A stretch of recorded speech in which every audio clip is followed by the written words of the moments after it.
여러분 혹시 그냥 오래 사는 것 말고요. 진짜 인생이 마지막까지 잘 사는 삶에 대해 생각해 보신 적 있으세요?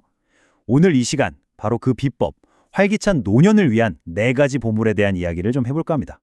자, 화면에 보이는 이 숫자 9년. 이게 대체 뭘까요? 이게 바로 우리가 평균적으로 사는 기간, 그러니까 기대 수명이랑 아프지 않고 건강하게 사는 기간, 건강 수명 사이의 차이라고 해요. 다시 말하면 우리 인생의 마지막 9년은 질병과 씨름하며 보낼 수도 있다는 좀 충격적인 현실인 거죠. 그러니까 이 9년이라는 건강 격차, 이게 단순히 개인한테만 힘든 시간이 아니에요. 사회 전체로 보면 어마어마한 의료비나 요양비용 부담으로 돌아오는 거고요. 그러니까 핵심은 뭐다? 그냥 오래 사는 게 아니라 건강하게, 활기차게 사는 시간을 늘려야 한다는 겁니다. 바로 그거죠. 근데 너무 걱정만 할 필요는 없습니다. 방법이 있거든요.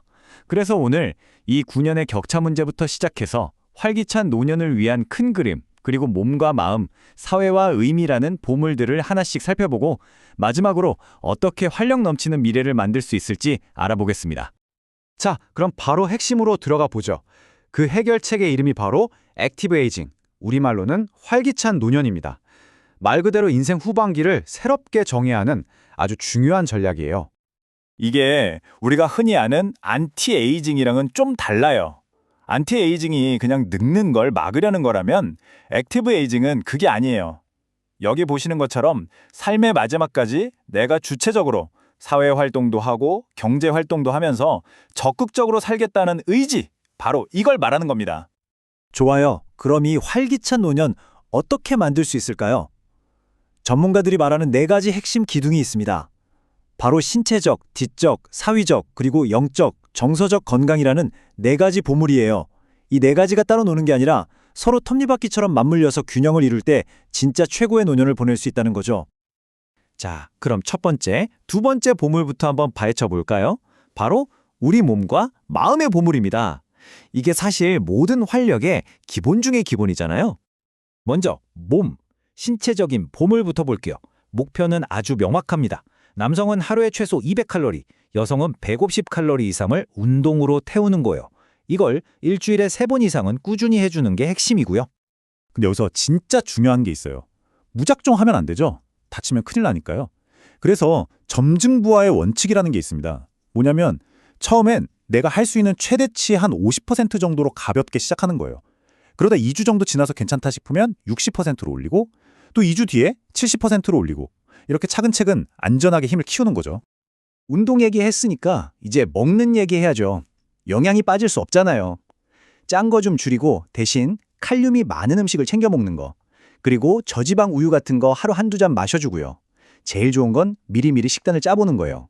이런 작은 습관 하나하나가 정말 중요합니다. 자, 이제 마음의 보물로 넘어가 볼 텐데요. 이 말이 참 와닿습니다. 경희대병원 원장원 교수님이 하신 말씀인데 활력 있는 노년을 위해서는 몸이 약해지는 것보다 마음이 텅 비는 걸 극복하는 게 더 중요하다. 와, 진짜 그렇죠. 몸 건강도 물론 중요하지만 어쩌면 마음 건강이 더 중요할 수도 있다는 이야기입니다. 요즘에는 이 마음 건강, 특히 인지 건강을 지키는데 기술이 정말 큰 역할을 해요. 보세요. 뇌 든든 홈 같은 앱도 있고요. 심지어 VR, 가상현실로 인지 훈련을 하기도 합니다. 이게 단순히 뇌 운동만 시키는 게 아니에요. 디지털 세상에 익숙해지게 만들어서 어르신들이 더 자신감 있게 생활할 수 있도록 돕는 아주 강력한 도구가 되는 거죠. 자, 몸과 마음을 튼튼하게 다졌다면 이제 그 힘으로 세상과 연결되어야겠죠? 세 번째, 네 번째 보물, 바로 사회와 의미의 보물에 대해 알아보겠습니다. 우리가 흔히 노년기 일자리라고 하면 그냥 돈 버는 걸 생각하기 쉬운데 절대 그게 다가 아닙니다. 여기 나와 있듯이 내가 평생 쌓아온 지식과 경험을 사회에 다시 돌려주고 거기서 나 아직 쓸모있는 사람이구나 하는 자존감도 얻고 또 새로운 사람들도 만나는 정말 중요한 과정인 거죠. 그리고 이런 활동을 사회적으로도 굉장히 장려하고 있어요. 여기 보이는 520만 원이라는 금액, 이게 뭐냐면요. 시니어 인턴십이라고 어르신들을 채용하는 기업에 정부가 지원해주는 돈이에요. 그냥 용돈 좀 쥐어주는 수준이 아니라 제대로 된 일자리를 만들려는 의지가 보이는 거죠. 그리고 길이 꼭 회사에 다시 취직하는 것만 있는 건 아니에요. 정말 다양합니다. 방금 말한 시니어 인턴십도 있고 아예 직접 작은 사업을 하실 수 있게 도와주는 시장형 사업단도 있고요. 아니면 내가 가진 전문 지식을 나눠주는 시니어 컨설턴트 같은 역할도 할 수 있죠.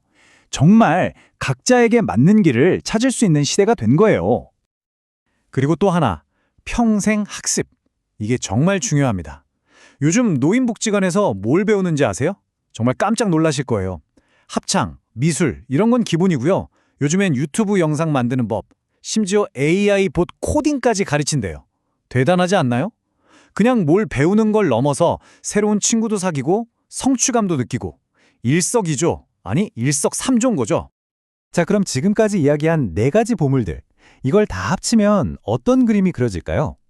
이 보물들이 어떻게 서로 맞물려서 우리 삶을 풍요롭게 만드는지 그 큰 그림을 한번 보겠습니다. 바로 이겁니다. 이 모든 게 사실 하나로 연결되어 있어요. 마치 톱니바퀴처럼요. 생각해보세요. 일단 몸이 건강해야 신체적, 뭐라도 배울 힘이 생기죠? 지적. 그렇게 배운 걸로 사회에 기여하면서 일도 하고요. 사회적. 이 모든 과정 속에서 아, 내 삶이 참 의미 있구나 하는 만족감, 영적을 느끼게 되는 겁니다. 이런 선순환 구조, 이게 바로 액티브 에이징의 혁신이에요. 자, 그럼 마지막으로 여러분께 이 질문을 한번 던져보고 싶습니다. 이렇게 활기찬 노년을 만드는 것, 이게 과연 개인 혼자서 애쓴다고 될 일일까요? 아니면 우리 사회 전체가 함께 고민하고 만들어가야 할 숙제일까요? 어떻게 생각하세요? 이 질문에 대한 우리의 답이 바로 우리 모두의 미래를 결정하게 될 겁니다.